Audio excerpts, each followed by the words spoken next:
Congratulation তাইজুলকে। আসলে 249 wicket হয়েছে, সাকিবের 246 ছিল।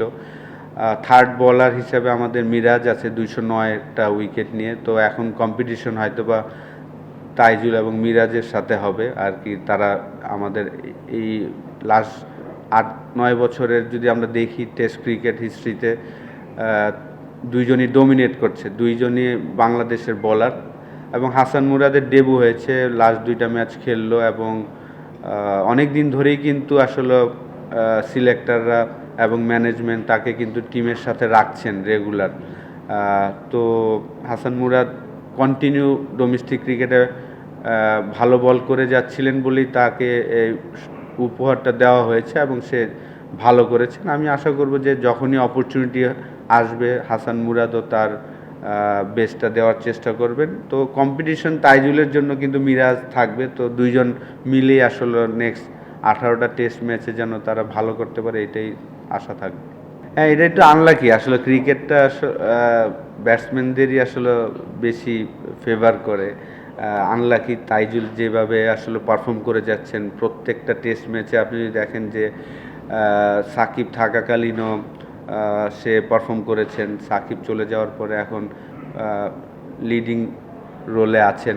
তো অবশ্যই টিম থেকে তো আমাদের একটা মিটিং হয় প্রত্যেক খেলার শেষেই, এরকম অ্যাচিভমেন্ট, যেমন আমাদের জয় 1000 রান করেছেন টেস্ট ক্রিকেটে।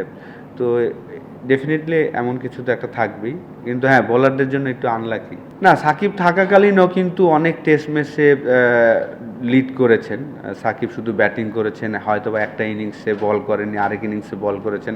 তাইজুল কিন্তু আর কি, বিশেষ করে এশিয়াতে খেলা হলে কিন্তু তাইজুলের গুরুত্বটা খুব ইম্পর্টেন্টভাবেই দেখে আর কি সব। আর কি ব্যাটসম্যান প্রায় 50টা করে টেস্ট ম্যাচ খেলেছেন, লিটন, শান্ত অলমোস্ট 40টার মতন, মমিনুল, মুশফিক, সাদমাম ওরাও প্রায় 20টা করে। তো আপনি যদি এই টিমটা দেখেন আর কি, আপনি বলবেন না যে একটা ইয়াং সাইড, এটা কিন্তু অনেক এক্সপিরিয়েন্স একটা সাইড। তো লাস্ট 2 ম্যাচ যেভাবে পারফর্ম করছে, আমি বিশ্বাস করি যে আমাদের এইভাবেই আসলে পারফর্ম করা উচিত। না, খেলছে না এরকম কিন্তু না, তারা কিন্তু তাদের উইকেটটা থ্রো করছে না। আপনি যদি দেখেন যে এই 2টা টেস্ট ম্যাচে 3টা ইনিংসে আমাদের উইকেট কিন্তু আমরা আর কি ভালো বলে আউট হয়েছে। আপনি যদি দেখেন যে ভালো বলে যখন আউট হয় ওই সময় আসলে কমপ্লেন না করে আমাদের মনে হয় যে পজিটিভ কথা বলাটাই ভালো। তো অবশ্যই আমাদের থেকে কিন্তু তাদেরই মন বেশি খারাপ, যে তারা যদি 100-200 করতো তাদেরই দাম বেশি হতো, ঠিক না? তো অবশ্যই আমি আশা করি যে আমরা পজিটিভ চিন্তা করব এবং বড় বড় ইনিংস খেলবে সামনে ইনশাল্লাহ। অবশ্যই আমি মনে করি যে আমাদের পেস ইউনিটটা খুবই চমৎকার। বাংলাদেশে এখন প্রায় 8-9 জন ফাস্ট বোলার আছেন যারা অলমোস্ট 140-তে বল করতে পারেন। তো ইবাদত এবং খালেদকে খেলানো হয়েছে, ভালো করেছেন। আমি মনে করি যে যতটুকুই তারা বল করেছেন, আমি বলবো যে খুবই ভালো চ্যানেল বল করেছেন। এটা নিয়ে হয়তোবা সে অত চিন্তা করে না যে আমি 70-80-তে আউট হয়ে যাচ্ছি, এত চিন্তা করছেন না। সে প্রসেসটা ঠিক রাখছেন কিনা এটা ইম্পর্টেন্ট। এটা নিয়ে আমি আলাপ করেছি ওর সাথে, ওর প্রসেস ঠিক আছে কিনা। আপনি এখন ধরেন ফার্স্ট ইনিংসে যে আউট হয়েছে, এইটা তো আপনি কিছু বলতে পারবেন না। এখানে যেমন ফার্স্ট ইনিংসে আউট হয়েছেন, এটা আনলাকি পুরা। তো ওর প্রসেস ঠিক আছে কিনা এটা হলো ইম্পর্টেন্ট। তো ও হয়তো বা রানটা নিয়ে অত চিন্তা করছেন না যে আমি কত রান করছি। তারপর আমার ব্যক্তিগত মতামত থাকবে যে, কারণ আমি টেন্ডুলকারের সাথেও যখন কথা বলতাম, তারাও কিন্তু দেখতাম যে আসলে 100-এর সময় দেখা যায় যে আগে 90 থেকে 100 করার সময় দেখা যায় যে অনেক সময় নেই। যেমন ওর 100 তবু 100 যদি আপনি খেয়াল করেন, এই মাঠেই করেছিল আমাদের সাথে। ওই সময় ওই ওয়ান ডে ক্রিকেটেও কিন্তু সে ওই 10 রান করতে প্রায় 20 থেকে 25 বল লাগিয়েছিল। তো অনেক সময় অনেকে হয়তো বা পার্সোনাল অ্যাচিভমেন্ট নিয়ে চিন্তা করে, অনেকে করে না। তো কিন্তু আমার মনে হয় যে অবশ্যই পার্সোনাল পারফরমেন্স হলেই কিন্তু টিমের রানটা হয়। আর প্রেস কনফারেন্স তো আসলে আমি ন্যাশনাল টিমের হয়ে তো অলমোস্ট আপনার ওই আমার মনে হয় যে গল টেস্টে 190-এর পরে এটা মনে হয় করছি ন্যাশনাল টিমের হয়ে। আর বিপিএলে তো লাস্ট ইয়ার করা হয়েছিল।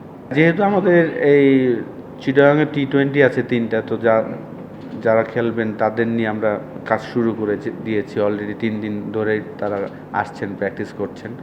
এই তো প্রত্যেকটা প্লেয়ারকে নিয়ে আসলে তাদের স্ট্রং পয়েন্ট বা উইক পয়েন্ট নিয়ে আসলে কাজ করার চেষ্টা করছেন।